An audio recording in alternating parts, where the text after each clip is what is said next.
இயேசு கிறிஸ்துவின் நாமம் மகிமைப்படுவதாக. யோவான் எழுதின சுவிசேஷம் 3வது அதிகாரம் 16வது வேதவசனத்தை ஒருவர் வாசிக்கலாம். யோவான் எழுதின சுவிசேஷம் 3வது அதிகாரம் 16வது வேதவசனம். தேவன் தம்முடைய ஒரே பேரான குமாரனை விசுவாசிக்கிறவன் எவனோ அவன் கெட்டு போகாமல் நித்திய ஜீவனை அடையும்படிக்கு அவரை தந்தருளி இவ்வளவாய் உலகத்தில் அன்பு கூர்ந்தார். அல்லேலூயா, ஆமென். இந்த நாட்களில் நாம் கிறிஸ்து பிறப்பினுடைய பண்டிகை நாட்களை கொண்டாடி கொண்டிருக்கிறோம். அதை எதிர்கொண்டு நாம் ஒவ்வொரு நாளும் சந்தோஷத்தோடு நாம் பார்த்து கொண்டிருக்கிறோம். ஏனென்று சொன்னால் கிறிஸ்துமஸ் வந்து விட்டால் அந்த நாளில் வீடுகளிலே நல்ல அலங்காரமான லைட்டுகள் போடப்படும், புதிய ஆடைகள் வாங்கப்படும், புதிய புதிய ஆகாரங்கள் எல்லாம் செய்யப்படும். இவைகள் நமக்கு ஒரு சந்தோஷத்தை கொடுக்கிறது. அல்லேலூயா. சரி, மற்றவங்களாம் கொஞ்சம் கவனிங்க. ஸ்தோத்திர கர்த்தர் ஆசீர்வதிப்பார். பாருங்க, அப்போ அந்த கிறிஸ்துமஸ் பண்டிகைன்னு சொல்லியாச்சுனாலே எல்லா இடமும் அது கொண்டாடப்படுகிறது. ஒன்றை நாம் புரிந்து கொள்ள வேண்டும், மற்ற பண்டிகைகளுக்கும் கிறிஸ்துமஸ் பண்டிகைகளுக்கும் என்ன வித்தியாசம் என்று சொல்லி நம்ம பார்ப்போம்னா, ஸ்தோத்திரம், மற்ற பண்டிகைகள் ஒரு குறிப்பிட்ட நாட்டிலே கொண்டாடப்படும், குறிப்பிட்ட பகுதிகளிலே கொண்டாடப்படும். ஆனால் கிறிஸ்து பிறப்பினுடைய பண்டிகை மட்டும்தான் முழு உலகத்திலும் கொண்டாடப்படுகிற. கை தட்டி கர்த்தரை மகிமைப்படுத்துகிறேன். அல்லேலூயா. முழு உலகத்திலும் கொண்டாடப்படுகிற ஒரு பண்டிகை உண்டுன்னு சொன்னால் என்ன பண்டிகை? எல்லாரும் சொல்லுங்க. கிறிஸ்துமஸ் பண்டிகை. கிறிஸ்துமஸ்னா என்னது சொல்லுங்க? கிறிஸ்து பிறப்பினுடைய பண்டிகை. சரியா? இயேசு கிறிஸ்து பிறப்பினுடைய ஒரு பண்டிகை நாட்களாக நாம் எல்லாருக்கும் தெரியும். இன்னொரு விஷயத்தை சொல்லுகிறேன். அதாவது நம்முடைய உலக சரித்திரத்தை நாம் பார்க்கிற போது 2 வகையாக பிரிக்கப்படுகிறது. எப்படி? கிமு, கிபி. பிள்ளைகள் பாடம் படிக்கும் போது எழுதுவாங்க, நம்மெல்லாம் படிச்சிருக்கிறோம். கிமு, கிபி. இந்த கிமு கிபி எங்க இருந்து ஆரம்பிக்கிறதுன்னா கிறிஸ்துனுடைய பிறப்பிலிருந்து ஆரம்பிக்கிறது. அல்லேலூயா. அப்போ இயேசு கிறிஸ்து அவர் இந்த உலகத்திலே அவர் பிறந்தார் என்பதை ஒவ்வொரு மனிதனும் அவன் அறிந்து கொள்ளும்படியாக உலக சரித்திரத்தை 2ஆக பிரித்து எழுதப்படுகிற ஒரு சம்பவம் தான் கிறிஸ்து பிறப்பினுடைய ஒரு சம்பவமாக இருக்கிறது. யாரும் மறுக்க முடியாத, மறைக்க முடியாத சம்பவங்களில் ஸ்தோத்திரம் மிக மிக மிக மிக முக்கியமான சம்பவம் என்னன்னு சொன்னா, இயேசு கிறிஸ்து இந்த உலகத்துல அவர் வந்ததுதான். கரங்களை தட்டி கர்த்தரை மகிமைப்படுத்துங்க. அல்லேலூயா, அல்லேலூயா. அவர் இந்த உலகத்துல பிறந்ததுதான் மறைக்கவும் முடியாது, மறைக்கவும் முடியாது. ஸ்தோத்திரம். அப்படி போல ஒரு சம்பவம் இந்த உலகத்துல வேற ஒண்ணுமே கிடையாது. ஏனென்று சொன்னால் அது அதிசயமான ஒரு சம்பவமாக இருக்கிறது. அவனுடைய நாம் மயப்படுவதாக. அப்ப அதை குறித்து வேதத்தில் என்ன சொல்லப்பட்டிருக்கிறது? கர்த்தராகிய இயேசு கிறிஸ்து என்ன சொல்லுகிறார்? தேவன் தம்முடைய ஒரே பேரான குமாரனை விசுவாசிக்கிறவன் எவனோ அவன் கெட்டு போகாமல் நித்திய ஜீவன் அடையும்படிக்கு அவரை தந்தள்ளி உலவாய் உலகத்திலே அன்பு கூர்ந்தார். ஒரு மனிதனுடைய வாழ்க்கை கெட்டு போகக்கூடாது, ஒரு மனிதனுடைய வாழ்க்கை தரம் கெட்டு போய்விடக்கூடாது, அது இல்லாமல் ஆகிவிடக்கூடாது என்பதற்காகவே அந்த மனிதன் மேல் தேவனாய கர்த்தர் அன்பு வைத்து தம்முடைய குமாரனாய் இயேசு கிறிஸ்துவை இந்த உலகத்துக்கு அனுப்பினார். அந்த சுவிசேஷம் தான் இன்றைக்கு உலகம் முழுவதும் கிறிஸ்துமஸாக கொண்டாடப்படுகிறது. அல்லேலூயா. இயேசு கிறிஸ்து பிறந்த அந்த நாளை குறித்து வேதம் சொல்லி இருக்கிறது. இதோ தூதர்கள் எல்லாரும் சொல்லுகிறாங்க. என்ன சொல்றாங்க தெரியுமா? இதோ சகல ஜனத்துக்கும் சொல்லுங்க மிகுந்த சந்தோஷத்தை உண்டாக்குற நற்செய்தி உங்களுக்கு அறிவிக்கிறேன். இன்னைக்கு கர்த்தராகிய கிறிஸ்து என்னும் இரட்சகர். வசனம் தெரியாதா? வசனம் தெரியுமா தெரியாதா? தெரிஞ்சவங்கள கை தூக்குங்க வைப்போம். கர்த்தர் உங்களை ஆசீர்வதிப்பார். சரி சொல்லுங்க. இன்று கர்த்தராகிய கிறிஸ்து என்ற இரட்சகர் உங்களுக்காக தாவீதின் ஊரிலே பிறந்திருக்கிறார். அல்லேலூயா.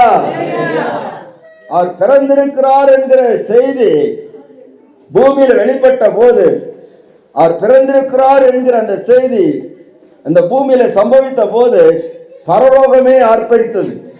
நம்ம எல்லாரும் பத்தி ஆர்ப்பரிப்போமா? ஆமென். அல்லேலூயா. அவர் பிறந்திருக்கிறார் என்கிற செய்தி துக்கத்தோடு இருக்கிற, வேதனையோடு இருக்கிற, கவலையோடு இருக்கிற, கண்ணீரோடு இருக்கிற ஜனங்கள் மத்தியிலே ஒரு பெரிய வெளிச்சத்தை உண்டாக்கினது.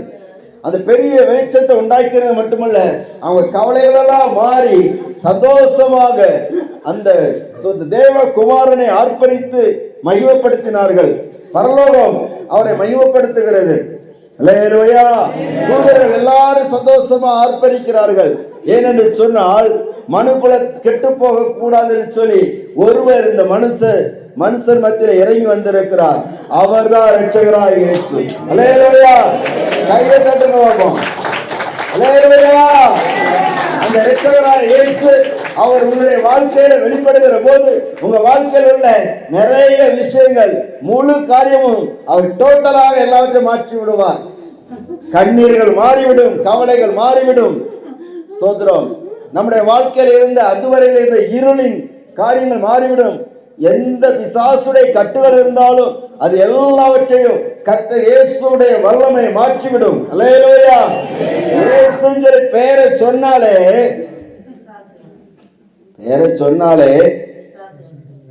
பிசாசுகள் நடுங்கிறது இல்லை, பாதாளமே நடுங்கிவிடு. அல்லேலூயா. நரகம் நடுங்குகிறது. ஸ்தோத்திரம். பிசாசுடைய மொத்த சேனையும் இயேசு என்று சொன்னாலே நடுங்கி விடுகிறது. ஏனென்று சொன்னால் இந்த இயேசு பரலோகத்திலிருந்து இந்த மனுகுலத்தை மீட்கும்படியாக, மனுகுலம் கெட்டு போகாதபடிக்கு அவர் இந்த பூமியில கொடுக்கப்பட்டிருக்கிறார். அல்லேலூயா. ஸ்தோத்திரம். சகல ஜனங்களுக்கு மிகுந்த சந்தோஷத்தை உண்டாக்குற நற்செய்தியாக இயேசு இந்த உலகத்துல வந்திருக்கிறார். உங்க வீட்டுல அநேக துர்ச்செய்தியை கேட்டுக்கிட்டே இருக்கிறீங்க. சில குடும்பத்துல துர்ச்செய்தி மேல் துர்ச்செய்தி வந்துகிட்டே இருக்குது. அந்த துர்ச்செய்தியை நீங்க கேட்கறதுனால உங்க மனசு ரொம்ப சோர்ந்து போகுது. யாரையே குறித்து ஒரு துர்ச்செய்தி வருது. உங்க குடும்பத்தை குறித்து சில துர்ச்செய்தி வெளியே சொல்லிக்கிட்டே இருக்கிறாங்க. ஸ்தோத்திரம். உங்க காதுகளிலேயும் சில துர்ச்செய்திகள் கேட்கிறது. சில நஷ்டங்களை நீங்க கேட்கறீங்க, சில இழப்புகளை கேட்கிறீங்க. ஆனா உங்களுக்கு ஒரு நற்செய்தி இருக்கிறது. அது மிகுந்த சந்தோஷத்தை உண்டாக்குற நற்செய்தி. கர்த்தராகிய இயேசு கிறிஸ்து உங்களுடைய துர்ச்செய்தியெல்லாம் மாற்றி, உங்க கண்ணீரெல்லாம் மாற்றி, உங்களுடைய கவலைகளெல்லாம் மாற்றி உங்க வாழ்க்கையில் ஒரு வெளிச்சத்தை உண்டாக்க அவர் தாவீதின் ஊரிலே பிறந்திருக்கிறார். கரங்களை தட்டி கர்த்தரை மகிமைப்படுத்துவோம். அல்லேலூயா. அல்லேலூயா. ஸ்தோத்திரம். அன்பானவர்களே, அப்போ ஆண்டவரை இயேசு கிறிஸ்து சொல்கிறார், தேவன் தம்முடைய ஒரே பேரான குமாரனை விசுவாசிக்கிறவன் எவனோ அவன் கெட்டு போகாமல். அப்படியானால் ஸ்தோத்திரம், அவரை விசுவாசியாமல் இருக்கிறவர்களுடைய வாழ்க்கை எப்படி இருக்கிறது சொன்னால் கெட்டு போயிருக்கிறதுன்னு சொல்லி அர்த்தம். இயேசுவை விசுவாசியாருடைய வாழ்க்கை எப்படி இருக்குது? கெட்டு போயிருக்கிறது. நல்லா கவனிங்க. இயேசு கிறிஸ்து அவர் பிறந்த நாளிலே அங்கே யூதருக்கு ராஜாவாக பிறந்திருக்கிறவர் எங்கே என்கிற ஒரு கேள்வியோடு கூட அங்கே சாஸ்திரிகள் வந்தார்கள். வந்தவர்கள் அங்கே ஒரு ராஜாவை பார்த்தார்கள். அவர்கள் நினைத்தார்கள் யூதருக்கு ராஜாவாக பிறந்திருக்கிறவர் இங்கேதான் இருப்பாரோ என்று சொல்லி. ஆனால் அந்த ஏரோது ராஜாவை குறித்து நீங்க பார்ப்பீங்கன்னா அவன் மகா பாவியாக இருக்கிறான். தேவனுக்கும் அவனுக்கு சம்பந்தமே இல்லை. குடித்து வெறித்து அநேக பாவங்களை செய்து கொண்டிருக்கிறவன், அநேக கொலை செய்த ஒரு மனிதனாக இருக்கிறான், ராஜாவாக இருக்கிறான்.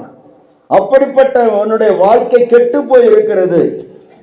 அவன் ராஜாவா இருந்தாலும் இயேசு இல்லாட்டா அந்த மனுஷனுடைய வாழ்க்கை எப்படி இருக்குது? கெட்டு போய் இருக்குது. எப்படி கெட்டு போயிருக்குன்னா அவன் செய்யறதெல்லாம் நல்ல விஷயம் கிடையாது. சோத்திரம். யூதருக்கு ராஜாவாக பிறந்திருக்கிறவர் எங்கேன்னு சொல்லி கேள்விப்பட்ட உடனே அவன் தந்திரம் பண்ணி அவரை கொலை செய்ய முடியாமல் தேடுகிறான். அதனால ஈவு இரக்கம் இல்லாமல் 2 வயதுக்கு உட்பட்ட எல்லா ஆண் பிள்ளைகளும் கொலை செய்யப்பட்டார்கள். அப்போ மனிதனுடைய வாழ்க்கை கெட்டு போய் இருக்கிறதுனால அவன் நித்தம் பாவம் செய்கிறவனா மாறி விடுகிறான். நல்ல சிந்தனை இல்லை. கவனிக்கிறீங்களாமா? ஆமா, நிறைய வாலிப பிள்ளைகள் பார்த்தீங்கன்னா அவங்க சிந்தனை எல்லாம் கெட்டு போயிருக்கிறதுனால அவங்க வாழ்க்கையில முன்னேற முடியல. நிறைய வாலிபர்கள் நல்ல அழகாக இருப்பார்கள், நல்ல வேலை செய்யக்கூடியவங்களா இருப்பாங்க. ஆனா அவங்க சிந்தனை எல்லாம் கெட்டு போயிருக்கிறதுனால அவங்களால நல்ல வாழ்க்கை அமைத்துக் கொள்ள முடியல. அவங்க சொல்லுவாங்க, நான் ஒரு காலத்துல எப்படி இருந்தேன் தெரியுமா, ஆனா இப்போ இப்படி போயிட்டு. ஏன்? சிந்தனையில ஒரு கேடு இருக்குது, வாழ்க்கையில கேடு இருக்குது, கெட்ட சிந்தனைகள் கெட்ட விதத்துல போய் கொண்டிருக்கிறது. கவனிங்க, எல்லாரும் கவனிக்கிறீங்களா?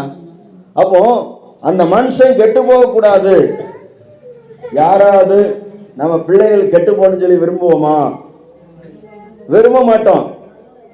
நல்ல ஜெபத்தை நடத்துகிற போது அருமையான பாஸ்டர் எல்லா வார்த்தையும் சொல்லிட்டாங்க. நான் இன்னொரு பிரசங்கம் பண்ணணுமான்னு சொல்லி யோசிச்சேன். இல்லையா? ஆமா, நம்ம பிள்ளைகள் கெட்டு போக கூடாதுன்னு சொல்லி நம்ம எப்படி நம்ம விரும்புகிறோமோ அதை விட நம்மை தாயின் கருவிலே உருவாக்கினவர், நம்முடைய எலும்புகள்லாம் உருவாக்கினவர், நம்முடைய தோற்றத்தை எல்லாம் உருவாக்கினவர் நம்மளை எவ்வளவு கரிசனையா பார்த்துட்டு இருக்கிறார் தெரியுமா? ஒருவேளை நீங்க நினைக்கலாம், என் கண்ணீரை யார் பார்க்கிறா, கெட்டு போன என் வாழ்க்கையை யார் பார்க்கிறா? உங்களை பார்க்கிற ஒருத்தர் உங்க கூட இருக்கிறார். அல்லேலூயா! உங்களை பார்க்கிற ஒருத்தர் உங்க வீட்டுல இருக்கிறார். ஒருவேளை நீங்க நம்பின மனுஷங்க உங்க மனசு வேதனையை பார்க்காம இருக்கலாம், நீங்க நம்பின பிள்ளைகள் பார்க்காம இருக்கலாம், நீங்க நம்பின புருஷமார் பார்க்காம இருக்கலாம், மனைவிமார் பார்க்காம இருக்கலாம், சகோதரர் பார்க்காம இருக்கலாம். ஆனா இயேசு உங்களை பார்க்கிறார். நீங்க எந்த இடத்துல கெட்டு போனீங்களோ, எந்த இடத்துல உங்களுடைய வாழ்க்கை கேள்வியாக இருக்கிறதோ, அது எல்லாவற்றையும் இயேசு பார்க்கிறார். அவர் உங்களுடைய வாழ்க்கையை மாற்றுவார். அல்லேலூயா! அல்லேலூயா! ஸ்தோத்திரம். பாருங்க, கிறிஸ்துமஸ் என்று சொன்னால் ஏதோ புத்தாடைகளை வாங்கி உடுத்தி இனிப்புகளை சாப்பிட்டு ஒரு நாள் சந்தோஷமா இருந்துட்டு போகிறதல்ல. இயேசுவை நம்முடைய வாழ்க்கையில நாம் சொந்தமாக்குறது தான் உண்மையான கிறிஸ்து பிறப்பு, கிறிஸ்துமஸ். அல்லேலூயா! அல்லேலூயா! இதெல்லாம் அழிந்து போகக்கூடியது. அழிந்து போகிற போஜனம், அழிந்து போகிற ஆடை, அழிந்து போகிற எல்லா சந்தோஷம். ஆனா அழியாத ஒன்று இருக்கிறது. அன்பானவர்களே, அப்போ தேவன் தம்முடைய ஒரே பேரான குமாரனை விசுவாசிக்கிறவன் எவனும் அவன் கெட்டு போகாமல் அவன் எதை அடையணும்? என்ன ஜீவன்? ஆமா, நித்திய ஜீவன் வேணுமா?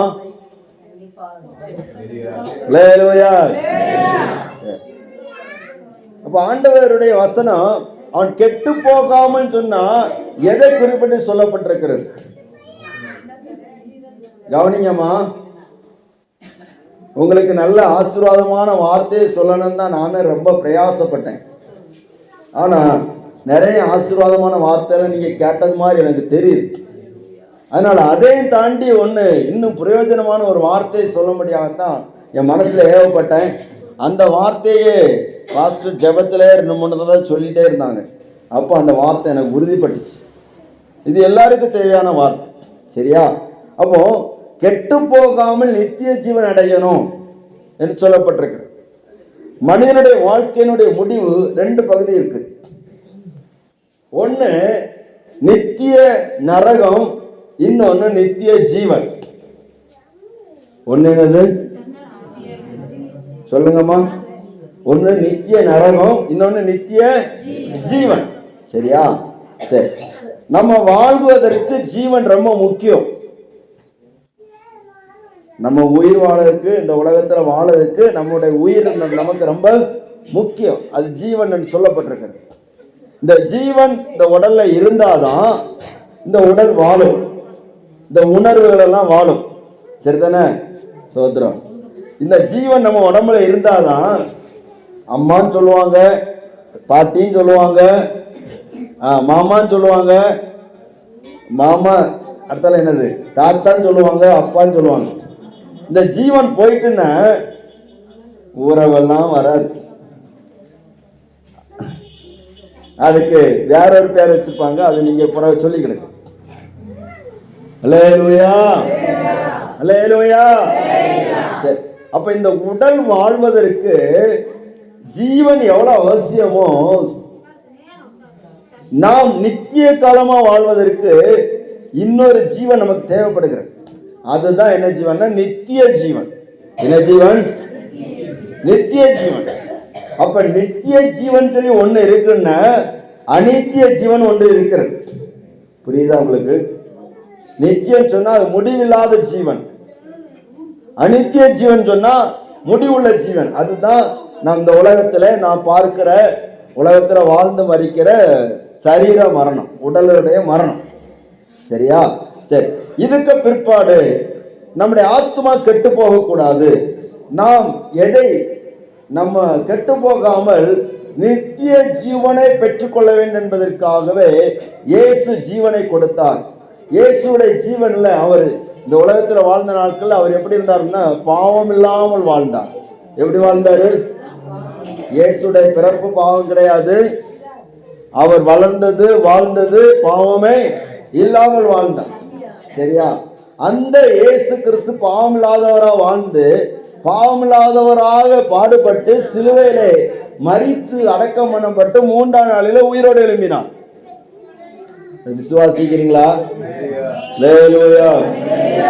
ஆமா, நான் மும்பை பட்டணத்துக்கு ஒருக்கா போயிருந்தேன், ஒரே ஒருக்கா தான் போயிருக்கேன். அப்போ அங்க எல்லாரும் கவனிக்கிறீங்களா? ஆமா, மும்பை பட்டணத்துக்கு நான் ஒரே ஒருக்கா தான் போயிருக்கேன். நீங்க எத்தனை பேர் போயிருக்கீங்க? சோதரம். கர்த்தர் உங்களை ஆசீர்வதிப்பார். ஆண்டவர் சித்தமாக கொண்டு போவார். பாருங்க, அப்போ அங்க கவனிங்கம்மா, அங்க போயிட்டே இருக்கும்போது சுத்தி சுத்தி பார்த்துட்டு இருக்கும்போது அங்க ஒருத்தர் குதிரையில ஒருத்தர் பெரிய ஒரு மாலை வச்சுட்டு இருக்கிறார். அவருக்கு பேருன்னு சொல்லி பார்த்தீங்கன்னா சத்ரபதி சிவாஜி. கேள்விப்பட்டிருக்கீங்களா? கேள்விப்பட்டு இல்லை, ஸ்கூல் பாடத்துல எல்லாம் இருக்கும். சரியா? அவர் பெரிய வாழை வச்சுட்டு வீர வாழை வச்சுட்டு இருக்கிறார். அதுல கீழே எல்லாம் எழுதி போட்டிருந்து, இவர் பெரிய மாவீரன், இவர் இத்தனை ராஜ்யங்களை பிடிச்சிட்டார் அப்படின்னு. நானும் அப்படியே அசந்து போய் பார்த்துட்டு இருந்தேன். நம்ம ஊர்ல வீரபாண்டிய கட்டபொம்மெல்லாம் இருக்காங்கல்ல, தெரியும்ல? ஆமா, வீரபாண்டிய கட்டபொம்மை நம்ம பகுதியெல்லாம் ஆண்டாங்க அப்படின்ட்டு. இதே போல வாழை பிடிச்சிட்டு நானும் அசந்து போய் பார்த்துட்டு இருக்கேன்.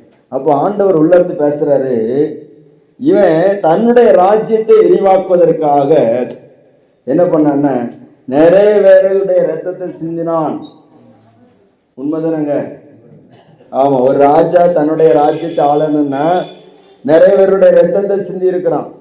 ஆனா நம்முடைய ராஜாதி ராஜாவாக இயேசு அவர் தம்முடைய ராஜ்யத்தை ஸ்தாபிப்பதற்காக அவர் மனுகுலத்துக்கு மீட்பு கொடுக்கும்படியாக, மனுகுலத்துக்கு வாழ்வு கொடுக்கும்படியாக யாருடைய ரத்தத்தை அவர் சிந்தல, அவர் தம்முடைய சொந்த ரத்தத்தை, பாவமில்லாத ரத்தத்தை இந்த பூமியிலே சிந்தினார். கரங்களை தட்டி கர்த்தரை மகிமைப்படுத்தினார். அதற்காகவே இந்த உலகத்தில் வந்தார். அவருடைய அன்பு எத்தனை பெரிதாக இருக்கிறது. யாரு ஜீவனை கொடுத்து நம்மளை நேசிக்க மாட்டாங்க, உயிரை கொடுத்து நேசிக்க மாட்டாங்க. இயேசு ஒருத்தர் தான் உயிரை கொடுத்து நேசித்தார். அப்போ அவர் நம்மளை உயிரை கொடுத்து நேசித்து அவருடைய அன்பை வெளிப்படுத்தினதுனால நமக்கு நித்திய ஜீவன் கிடைக்கிறது. என்ன ஜீவன் கிடைக்குது? நித்திய ஜீவன். கவனிங்க, நம்ம இந்த ஒருவேளை இந்த உலகத்துல நம்ம மரித்து போனாலும் நம்ம எங்க போலாம்? பரலோகத்துக்கு போலாம். எங்க போலாம்? பரலோகத்துக்கு போலாம். உங்களுக்கு கிறிஸ்துமஸ் பண்டிகைக்கு சில பரிசு பொருட்களை கொடுத்து உங்களை சந்தோஷப்படுத்தி இதெல்லாம் ஒரு நாள் தான். புரிஞ்சா உங்களுக்கு? இதெல்லாம் ஒரு நாள் தான். ஆனா பரலோகத்துல அங்க ஒரு நாள் இல்ல, 1000 வருஷங்கள். இயேசு எவ்வளவு நாள் இருக்கிறாரோ அவ்வளவு நாள் நமக்கு சந்தோஷம் தான். அல்லேலூயா. இயேசு ஒரே தடவை இந்த உலகத்துல மரித்தார், உயிர்த்தார். இனி அவருக்கு சாவு கிடையாது. அவர் நித்திய ஜீவ காலமா இருக்கிறாரு. அவர் எவ்வளவு நித்திய ஜீவ காலமா இருக்கிறாரோ அதே போல இயேசு உங்களை என்னைய மாற்றுகிறார். கை தட்டி கத்தரை மையப்படுத்துங்க. அல்லேலூயா. அப்ப இந்த நித்திய ஜீவன் வேணும். பாருங்க, அந்த நித்திய ஜீவன் யாருக்குள்ளலாம் இருக்குதோ, யாருக்குள்ளலாம் அந்த நித்திய ஜீவன் இருக்குதோ அவங்க இந்த உலகத்துல எப்பவும் சந்தோஷமா இருப்பாங்க. எப்படி இருப்பாங்க? சந்தோஷமா இருப்பாங்க.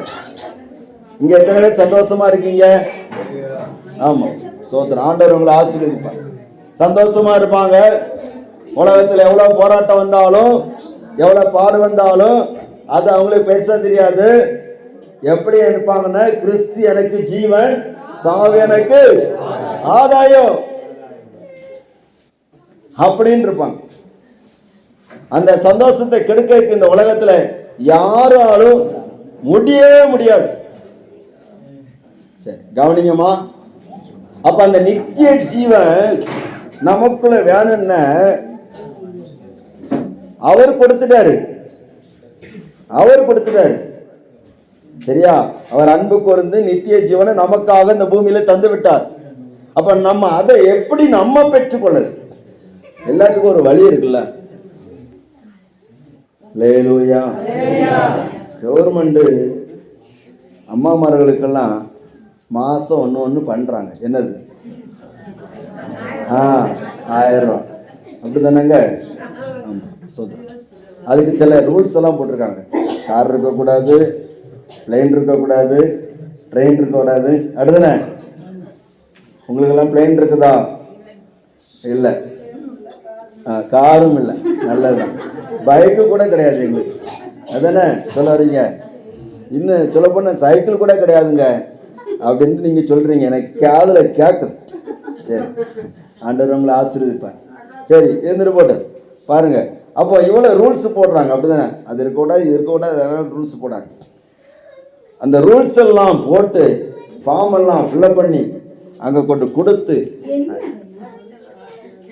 அதெல்லாம் சாங்ஷன் ஆகி நம்ம கையில வரதுக்குள்ளால ரொம்ப பாடாயிடும். அன்னைக்கெல்லாம் நம்ம இந்த நல்ல மிளகு அறுவடை இருந்தாலும் சொல்லிட்டு வந்துடுவோம். ஓனாட்டு சொல்லிடுவோம், சோதரன் நான் கொஞ்சம் போயிட்டு வந்தேன், இந்த ஃபார்மை மட்டும் ஃபில்அப் பண்ணி கொடுத்துட்டு வந்துடுறேன். இன்னைக்கு தான் லாஸ்ட் நாளாம். விஜய் பாஸ்டர் எத்தனை தடவை கூட்டத்துக்கு கூப்பிட்டுட்டே இருக்கிறேன். பாஸ்டர் இன்னைக்கு கொஞ்சம் கஷ்டம்தான், அப்படித்தானே சொல்லியிருக்கீங்க? ஆமா, நீங்க எல்லாரும் மௌனமா இருப்பதை பார்த்தால் மௌனம் சம்மதத்துக்கு அடையாளம் என்பதா? இதற்கு மேல் இதை குறித்து ஒன்று சொல்லக்கூடாது என்று. சரி, ஆண்டவர்களை ஆசீர்வதிப்பார். அப்போ நம்ம எல்லாரும் அப்படிதான் நினைக்கிறோம், ஒரு சின்ன ஒரு கேப் கிடைச்சிடாதா அப்படின்னு. அப்போ அரசாங்கத்துல ஒரு உதவி கிடைக்கிறதுக்கு நம்ம நிறைய விஷயத்தை தியாகம் பண்றோம், நிறைய காரியத்தை நம்ம என்ன செய்யறோம்னா ரொம்ப முன்னுரிமை கொடுத்து செய்யறோம். ஆனா பரலோகம் வானத்தையும் வானாதி வானங்களை கடந்து போகிற ஒரு ராஜ்யம் இருக்கிறது, பரலோக ராஜ்யம். அங்க போனா நித்திய ஜீவன் யாருக்குள்ள இருக்குதோ அவங்க தான் அங்க போக முடியும். அல்லேலூயா. யாருக்குள்ள உயிர் இல்லையோ அவங்கள யாரும் உலகத்துல வைக்கவே மாட்டாங்க. உண்மைதானங்க? ஆமா, எவ்வளவு பெரிய ஆளா இருந்தாலும் சரிதான், பெரிய தலைவரா இருந்தாலும் அவருக்குள்ள உயிர் இல்லாட்டா இந்த உலகத்துல அவர் இருக்க மாட்டாரு. ஒண்ணுல அவரை என்ன பண்ணுவாங்கன்னா கொண்டு போய் சூப்பரா எரிச்சிருவாங்க, இல்லாட்டா புதைச்சிருவாங்க. அல்லேலூயா. இதே போலதான் நமக்குள்ள நித்திய ஜீவன் இல்லாட்டா பரலோகத்துக்குள்ள போக முடியாது. நமக்குள்ள நித்திய ஜீவன் இருந்தாதான், நித்திய ஜீவன் சொன்னா இயேசுவின் ஜீவன் நமக்குள்ள இருந்தாதான் நம்ம எங்க போக முடியும்? பரலோகம் போக முடியும். அப்ப அந்த இயேசுவின் ஜீவன் நமக்குள்ள இருக்கணும்னா எல்லாரும் கவனிக்கிறீங்களா? இயேசுவின் ஜீவன் நமக்குள்ள இருக்கணும்னா நம்ம என்ன செய்யணும்? அதுதான் நம்ம வசனத்தை பார்க்க போறோம். சரி, அந்த 3:16 ஒருக்கா கூட வாசிங்கய்யா.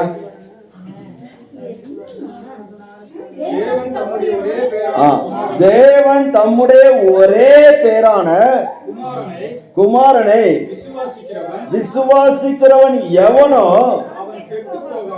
அவன் கெட்டு போகாமல் நித்திய ஜீவனை அடையும்படிக்கு அவரை தந்தரிலே இவ்வளவாய் உலகத்தில் அன்பு கொண்டார். அல்லேலூயா. அப்ப அந்த நித்திய ஜீவனை நம்ம பெற்றுக்கொள்ளணும்னா முதல்ல ஆண்டவர் என்ன எதிர்பார்க்கிறாரு? அந்த கர்த்தரா இயேசு கிறிஸ்துவை நீ விசுவாசிக்கிற ஆளா இருக்கும். அல்லேலூயா. நாங்க இயேசுவை விசுவாசிப்போம், இன்னொன்னு இருக்கு அதே நாங்க விசுவாசிப்போம் சொன்னா ஆகாது. அந்த விசுவாசம் எடுபடாது. புரியுதா உங்களுக்கு? இயேசுதான் நமக்காக ஜீவனை கொடுத்த இரட்சகர். இயேசுதான் நமக்காக இந்த பூமியில இறங்கி வந்த இரட்சகர். இயேசு என்று சொன்ன அர்த்தம் இரட்சகர் என்ற அர்த்தம். அவர் தம்முடைய ஜனங்களுடைய பாவங்களை நீக்கி அவர்களை ரட்சிப்பார் என்று சொல்லிதான் அர்த்தம். இந்த இரட்சகர் என்கிற அர்த்தமுடைய பேர் வேற யாருக்கும் கிடையாது. அல்லேலூயா, அல்லேலூயா. ஸ்தோத்திரம். நம்ம ஏன் பல இடங்களுக்கு ஓடுறோம்? கவனிங்க.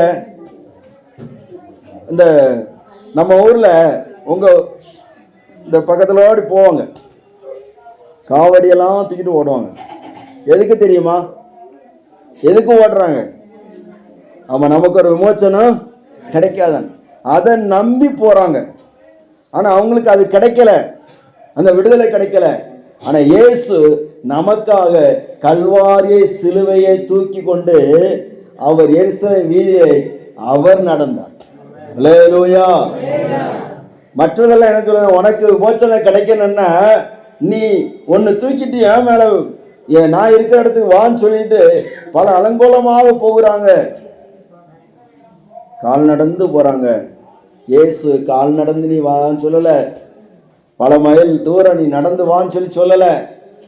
சோத்திரம். நீ அந்த தியாகம் பண்ணு, இதை பண்ணு, அதை பண்ணு, அதுன்னு சொல்லல. இயேசுவை நீ விசுவாசித்தாலே போதும், உன் வாழ்க்கையில மாற்றம் வரும். அல்லேலூயா. இயேசுவை விசுவாசி. சாதா ஒரு மனிதன் நம்ம நம்புறோம்.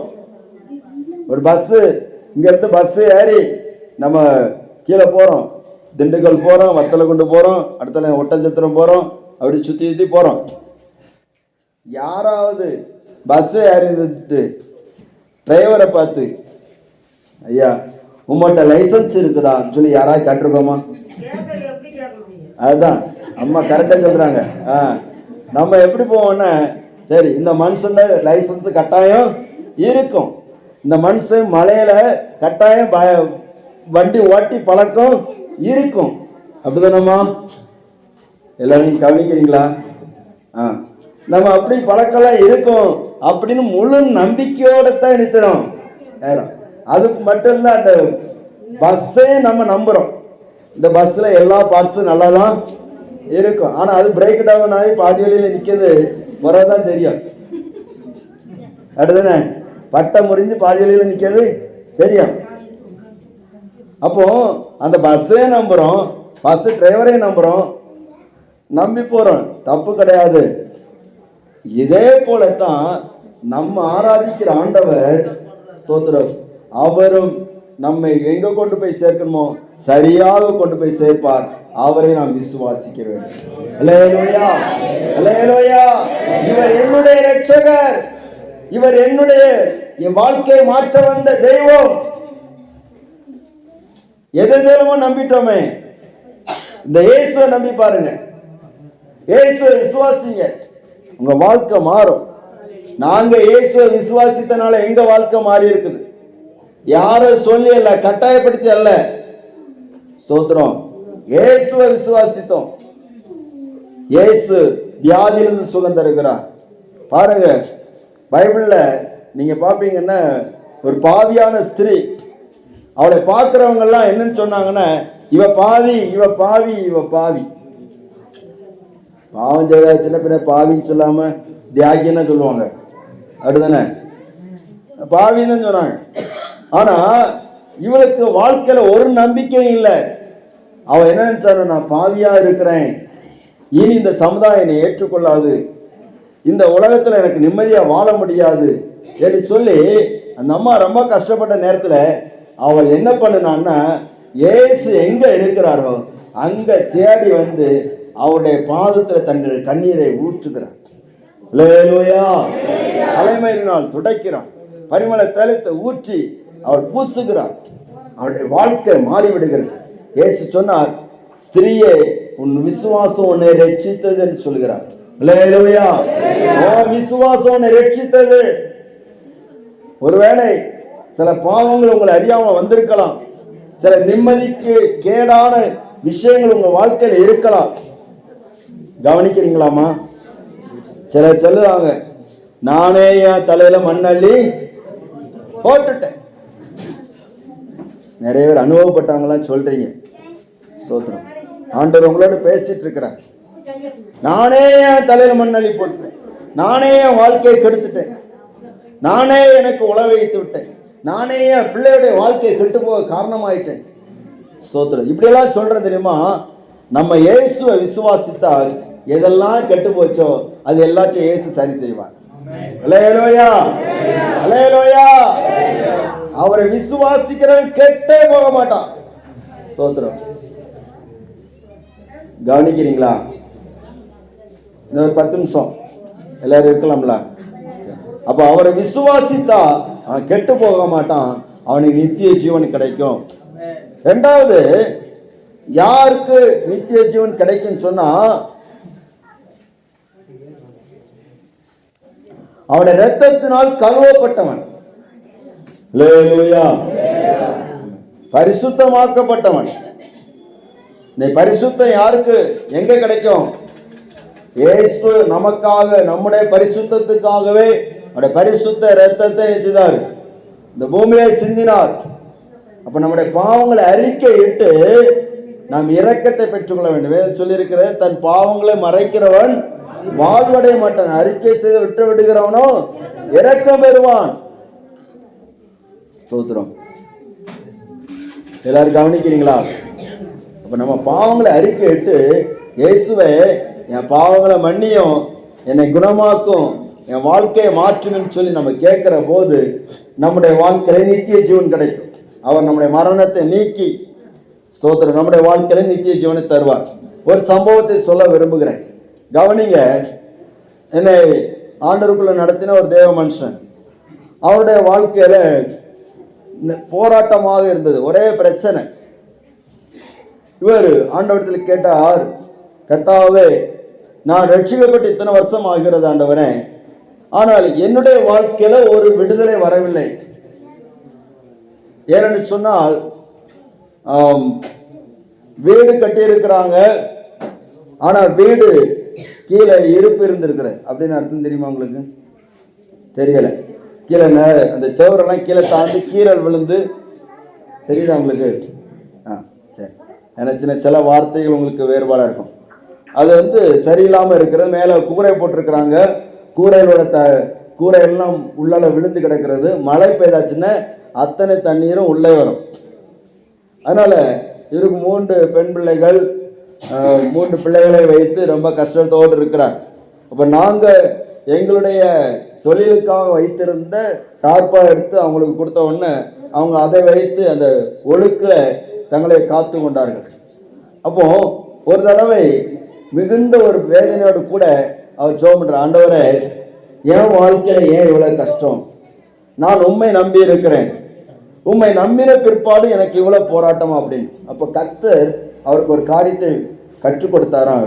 என்னன்னு சொன்னா, நீ உன்னுடைய சகோதரன், கவனிக்கிறீங்களா, உன்னுடைய அண்ணனுடைய மனைவி, பிள்ளை மழையில நனைந்து கொண்டிருக்கபடியான ஒரு சூழ்நிலை உண்டாக்கி விட்டார். எப்படின்னு சொன்னா, அவங்க தங்கியிருந்த வீட்டை ஓட்டெல்லாம் பிரித்து அவங்க மழையில நனையும்படியாக செய்து விட்டாய். இது நீ ரட்சிக்கப்பட முன்னாடி, ஆண்டவரை ஏற்றுக்கொள்ள முன்னாடி நீ செய்ததுதான். ஆனா அந்த பாவத்தை நீ அறிக்கையிடாமல் இதுவரைக்கும் மறைத்து வைத்து இருக்கிறாய். எத்தனை பேருக்கு மனசிலாகுது? அப்ப எல்லா பாவத்தையும் யார்கிட்ட சொல்லணும்? ஏசப்பாட சொல்லி சொல்லி சொல்லி சொல்லி சொல்லி நம்ம கண்ணீரோடு சொல்ல சொல்ல சொல்ல அவர் நம்முடைய வாழ்க்கையில அவர் மன்னிப்பை தருவார். அப்போ இவர் அதை அறிக்கையிட்டார், ஆண்டவரே தவறுதான் ஆண்டவரே, என் வாழ்க்கையில நான் ரட்சிக்கப்பட முன்னாடி எங்கள் அண்ணனுக்கு நான் செய்த துரோகம் இருக்கிறதுன்னு சொல்லி அவர் மன்னிப்பு கேட்டு அவருடைய அண்ணனிடத்துல போய் மன்னிப்பு கேட்டு ஒப்புரவானார். அதுக்கு பிற்பாடு அந்த வேதனை நீங்கினது. அல்லேலூயா. அது ஒரு சாபமாகவே இருந்தது. நம்முடைய பாவங்களை நாம் அறிக்கையிடாமல் இருந்தாச்சுன்னா அதை வைத்து பிசாசு போராடுவான். அவன் என்ன சொல்லுவானே, இந்த பாவத்தை மறைச்சிட்டா, இந்த பாவத்தை மறைச்சிட்டாங்க, இந்த பாவத்தை சொல்லல, உண்மை விசுவாசித்ததுன்னு அவங்களுக்கு நித்திய ஜீவன் கொடுப்பேன்னு சொன்னீங்க, ஆனா ஒவ்வொரு பாவங்களை மறைச்சிட்டே இருக்கிறாங்க. அதனால தான் தாவீது சொல்லுகிறாரு, நான் என் அக்கிரமத்தை என்னுடைய பாவத்தை அடக்கி வைத்த மட்டும் என் எலும்புகள் எல்லாம் என்ன செய்து கதறுகிறது, ஆரோக்கியமே இல்லை. அல்லேலூயா, அல்லேலூயா. அப்ப நம்ம வியாதி வந்துன்னா நம்ம உடனே டாக்டரை பார்க்க முன்னாடி நம்முடைய பரலோக டாக்டராகி இயேசுவை பார்த்தோன்னா நல்லா இருக்கும். அப்படி பார்த்து பழகிட்டுன்னு வச்சுக்கோங்களேன், டாக்டர் நமக்கு பெருசா தெரியாது. அல்லேலூயா. ஆமா, எங்க போறிய, அது டாக்டரை பார்க்க போறேன், என்னத்துக்கு, ஒரு தலைவலி, சோத்திரம். அல்லேலூயா, சோத்திரம். நீங்க எங்க போறிய, அது ஆஸ்பத்திரிக்கு போறேன், எதுக்கு, கொஞ்சம் கேன்சர் அப்படின்ட்டு நம்ம ஓடுறோம் தெரியுமா. அப்போ அதுக்கு என்ன வழின்னு இயேசு இடத்துல தேடினா இயேசு நமக்கு பரிபூர்ண சுகம் தருவார். அல்லேலூயா, சோத்திரம். கர்த்தர் உங்களை ஆசீர்வதிப்பார். சரி, மூணாவது ஒரு காரியத்தை சொல்லட்டுமா. ரோமர்கள் நிறுவனம் 6வது அதிகாரத்தில் கடைசி வசனம் சொல்லப்பட்டிருக்கிறது.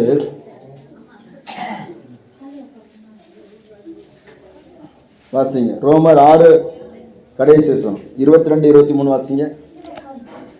இப்பொழுது நீங்கள் பாவத்திலிருந்து விடுதலையாக்கப்பட்டு தேவனுக்கு அடிமைகளானதினால் பரிசுத்தமாகுதல் உங்களுக்கு கிடைக்கும் பலன், முடிவோ நித்திய ஜீவன். சரி, அடுத்த வசனம் கூட. பாவத்தின் சம்பளம் மரணம், பாவத்தின் சம்பளம் மரணம், தேவனுடைய கிருபை வரமோ, தேவனுடைய கிருபை வரமோ கர்த்தராகிய இயேசு கிறிஸ்துவினால் உண்டான நித்திய ஜீவன். சரி, கவனிங்க, இங்க சொல்லப்பட்டிருக்கிறது, நீங்கள் பாவத்திலிருந்து விடுதலையாக்கப்பட்டு தேவனுக்கு அடிமைகளானதினால் பரிசுத்தமாகுதல் உங்களுக்கு கிடைக்கிற பலன், முடிவோ நித்திய ஜீவன். அப்ப பாவம் செய்ததுக்கு நம்முடைய உடம்புல உள்ள அவயவங்கள் இருக்கு தெரியுமா, கண்ணு, வாய், செவி, கை, காலு, நம்முடைய சரீரத்தினுடைய அவயங்கள், உடலுடைய அவயங்கள்லாம் இருக்கலாம். இதுதான் பாவம் செய்ததுக்கு நம்ம வழி நடத்துது.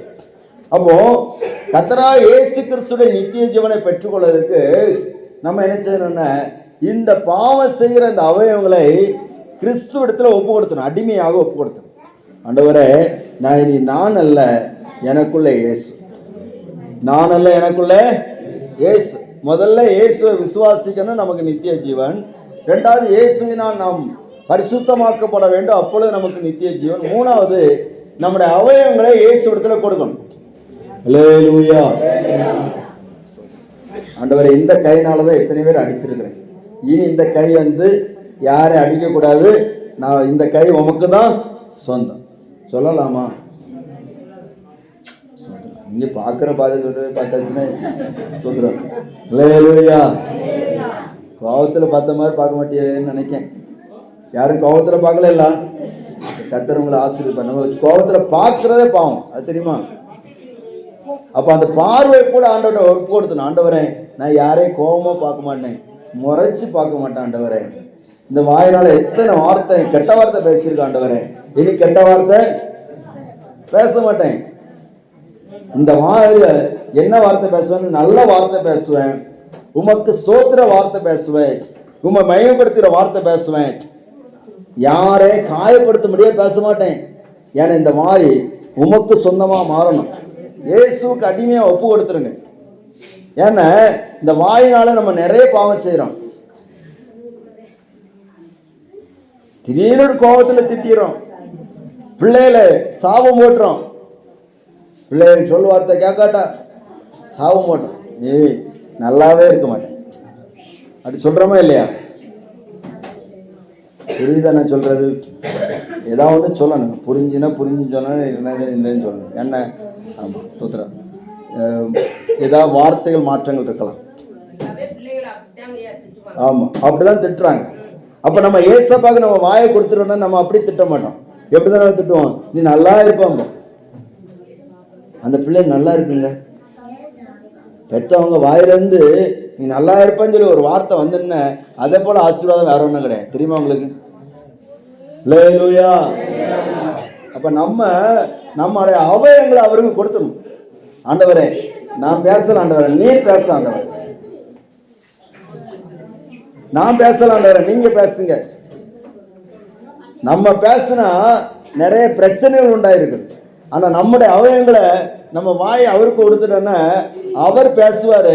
நிறைய பிரச்சனைக்கு முடிவு அங்க கிடைக்கும். நிறைய சண்டைகள் உருவாதுக்கு என்ன தெரியுமா காரணம்? வாய் தான் காரணம். என்ன காரணம்? வாய். ஒரு வீட்டில் ஒரு அம்மா என்ன பண்ணாங்கன்னா ரொம்ப சண்டை. பாஸ்டர் வந்து சொன்னாங்க, விஜய் பாஸ்டர் இருக்காங்களோ அதே போல் ஒரு பாஸ்டர் வந்து சொன்னாங்க. என்ன சொன்னாங்கன்னா, பாஸ்டர் எங்கள் வீட்டில் ஒரே சண்டையாக இருக்குது பாஸ்டர், என் வீட்டுக்காரர் எப்போ வந்தாலும் அடிக்கிறாரு. அதனால இந்த பாஸ்டர் கேட்டாராம், ஆமாம் அவர் எதுக்கு அடிக்கிறார் அப்படின்னு. ஒன்றும் இல்லை, நானும் பேசுவேன் அவரும் பேசுவார், அதனால. அப்படி என்னத்தை பேசுவீங்க? அவர் அடிக்க வேண்டிய அளவுக்கு என்ன பேசுவீங்க? ரெண்டு வார்த்தை தான் பேசுவேன், அது ஒரு வார்த்தையில் வந்துடும். என்ன வார்த்தை? போடா. நல்லா இருக்குல்ல? ஆமாம், பின்ன அடி கொடுக்காம நினைச்சுவார். சோத்திரம்.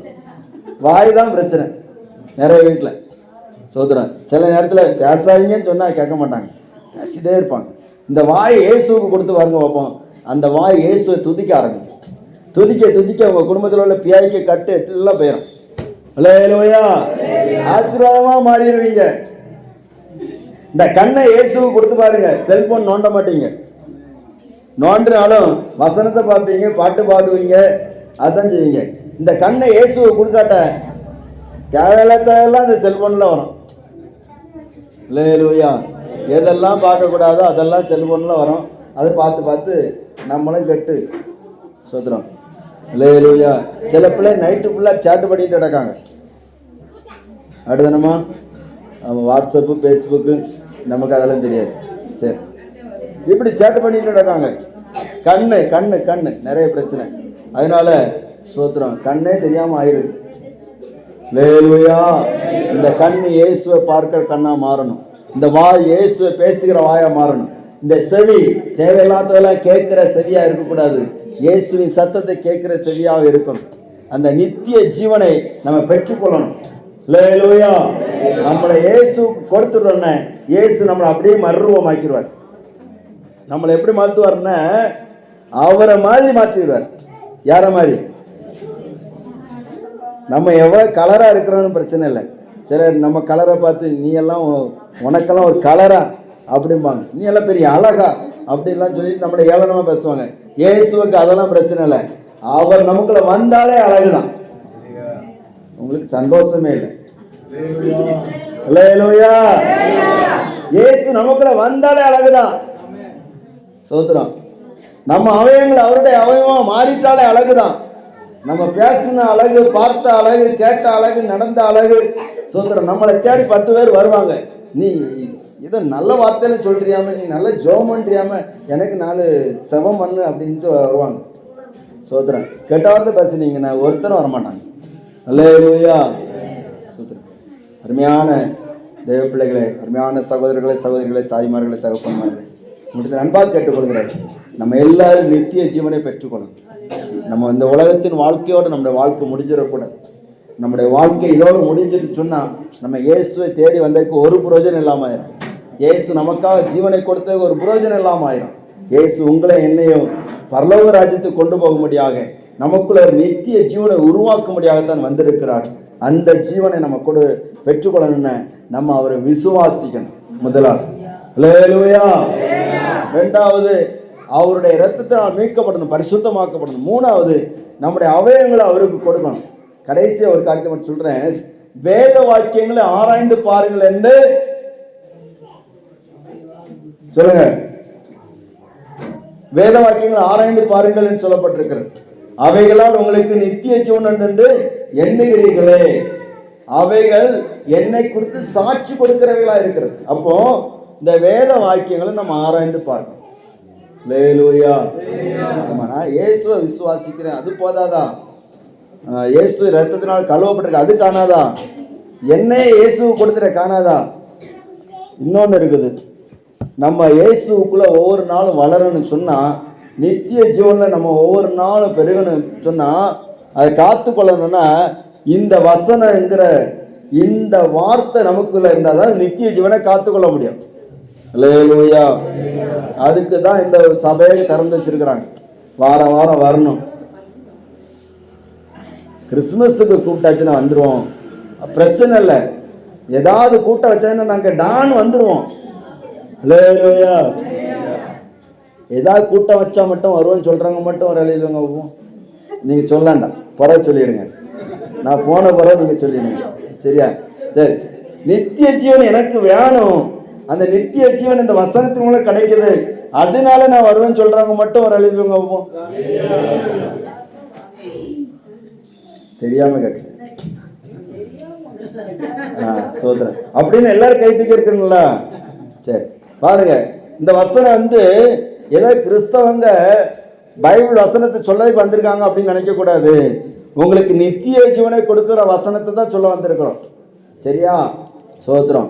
யாரோ ஒருத்தங்க உங்களுக்கு சோத்திரம் உங்க தெருவில் பைப்பு போட்டு தாரேன்னு சொல்லிட்டு 2 மணி நேரம் உட்கார வச்சு தலையெல்லாம் காய வச்சு அவங்க பேசுவாங்க. அதுக்கு போய் நம்ம நினைச்சிருப்போம், போய் உட்காந்துருக்கோமா இல்லையா?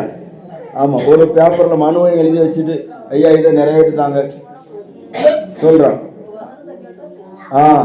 அதாம நல்ல மனசு, கேளுங்க.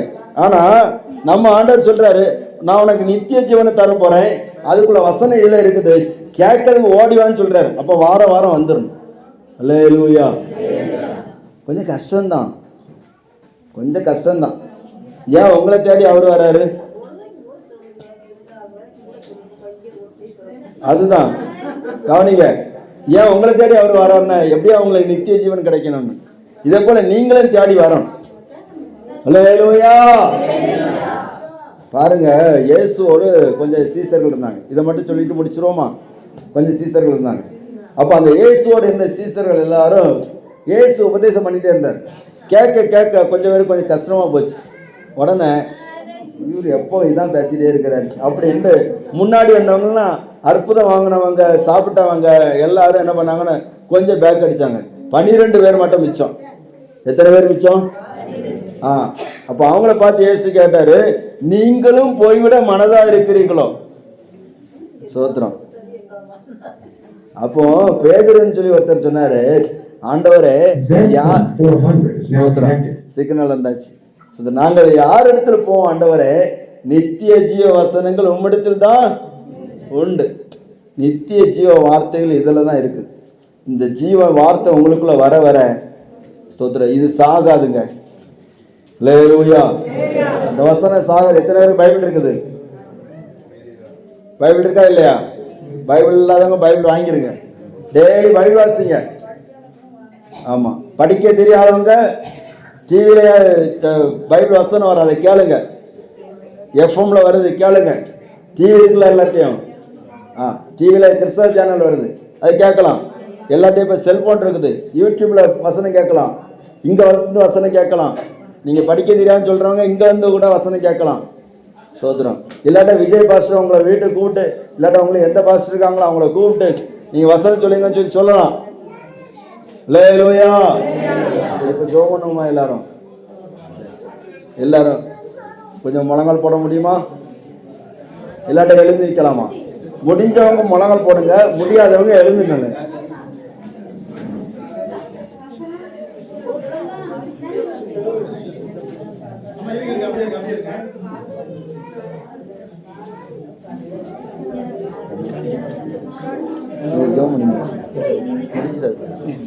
சரி சரி, எல்லாரும் ஜெபிக்கலாம். தேவன் தம்முடைய ஒரே பேரான குமாரனை விசுவாசிக்கிறவன் எவனோ அவன் கெட்டு போகாமல் நித்திய ஜீவன் அடைபடிக்கு அவரை தந்தரிலே இவ்வளவாய் உலகத்தில் அன்பு கூர்ந்தார். உங்களை என்னையும் உண்மையாக நேசித்த ஒருத்தர் இருக்கிறார். அவர் உங்கள் நடுவில் இருக்கிறார். ஸ்தோத்திரம். அந்த ஆண்டவருக்கு உங்களை கொடுக்க ஆயத்தமா? ஏதோ சொன்னாங்க நம்ம கேட்டோம்னு சொல்லிட்டு இருக்க கூடாதுமா. எல்லாரும் கண்ண மூடுவீங்களா? எந்த மனுஷரை நீங்க பார்க்காதீங்க, இயேசுவை பாருங்க. நீங்க கெட்டு போக கூடாதுங்கிறதுக்காக அவர் கெட்டு போன இந்த உலகத்துல இறங்கி வந்தார். நீங்களும் நானும் கெட்டு போக கூடாது, நரகத்துல போயிடக்கூடாது என்பதற்காக தண்டனை நியமிக்கப்பட்ட மனிதன் மத்தியில் அவர் கடந்து வந்தார். 2000 ஆண்டுகளுக்கு முன்பாக அவர் இறங்கி வந்தாரே, ஏழை கோலமாக மனித உருவிலே ஸ்தோத்திரம் அவர் இறங்கி வந்தார். ஸ்தோத்திரம். எல்லாரும் ஆண்டவரை நோக்கி பாருங்க. ஆண்டவரே, என் வாழ்க்கைக்கு ஒரு நித்திய ஜீவன் வேண்டாம். ஆண்டவரே, என் வாழ்க்கை மாறட்டும்ப்பா. கெட்டு போன என் வாழ்க்கை மாறட்டும். இயேசுவே,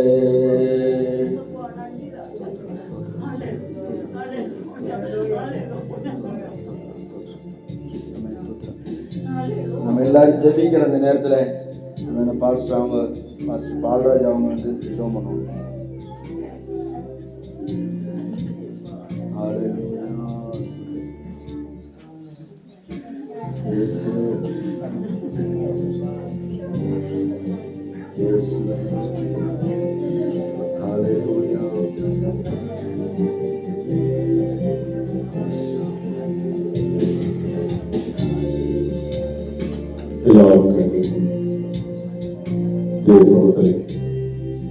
ஊழியக்காரங்களுமாய் தேவன்பட்ட வாசங்களை தியானிப்போம். நித்திய ஜீவன் நித்தியமாக ஆண்டோடு கூட சேர்ந்து வாழப்போகும். அழைத்து போகிறவர்களுக்கும் சேர்ந்து நாம் அழைத்து போகாதபடி நினைக்கும் கற்றுக் ஆண்டு போகும். தேவன் நம்முடைய உரையாடலுக்குமான விசுவாசத்தை அவர் கெட்டு போகாமல் நித்திய ஜீவன் அடைபடிக்கு அவை தந்தை விழவாய் நமக்கு நல்ல ஆண்டவரே, நன்றியோடு தெரிகிறப்பா ஒரு அருமையான செய்தி கத்தால் ஆண்டவரே, தேவ சமூகத்தில் கூடி வந்த எல்லாரும் கத்தால் ஆண்டவரே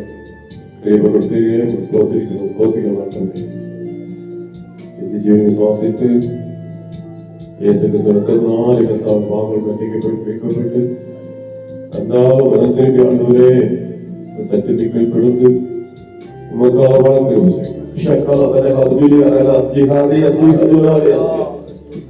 போராடிக்கொண்டு வானத்திலும் பூமியிலும் சகல அதிகாரமுடைய நாமத்தில் தூரமுடியாண்டவே இந்த ஆலயத்தை கூடி வந்து பூர்ணாத்மா கொடுக்கத்தான் அந்தவரே பாதாளத்துக்கு போகக்கூடாது, நரகத்துக்கு போகக்கூடாது, நித்திய அக்கறைக்கு போகக்கூடாது. அந்தவரே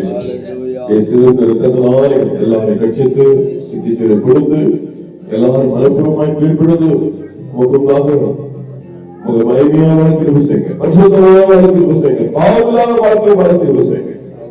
சத்துரு யாருப்படாதபடி எல்லாமே கேட்டு ஜெபிக்கிறோம். ஆண்டவரே, தொடர்ந்து கத்தாவே உதவி செய்து தொடர்ந்து ஆசிரியங்க என் கத்தாவே தேசத்திலே வல்லமையாக எடுத்து தந்தவரே ஆத்மாக்களை அன்றுக்காக சம்பாதிக்க முடியாது தொடர்ந்து கருப்பிடித்து நடத்துங்க. தேவையான சந்தை ஆண்டவரே, பிரதமான கஷ்டத்தில் நெருக்கத்தில் இருக்கிற எல்லாருக்கும் மாறவட முடியாது காயப்பட்டு நீட்டி சோத்தை கட்டிடுங்க, ஜெயத்தை கட்டிடுங்க.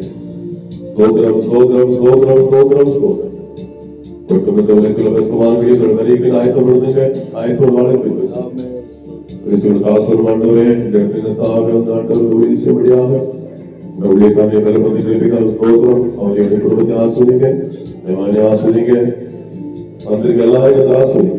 பெரிய நோய்களான ரொம்ப செலுத்துகிறோம். இயேசு கிறிஸ்து நாமம் ஜெபிக்கிறோம். நீங்க நல்ல பிதாவே, ஆமென்.